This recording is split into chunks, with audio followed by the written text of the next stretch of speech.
alianza na mradi wa kuku 500, lakini leo hii tumekuja hapa tumekuja takriban kuku kama 1500.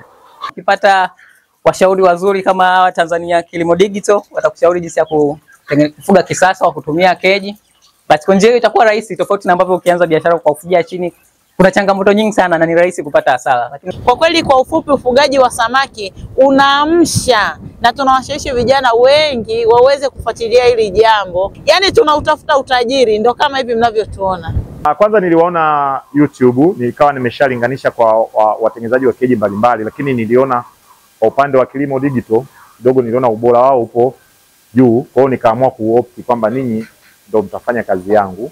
Ukinitizama mikononi nimeshika ni kama vijiti, lakini hivi si vijiti, hii ni mali.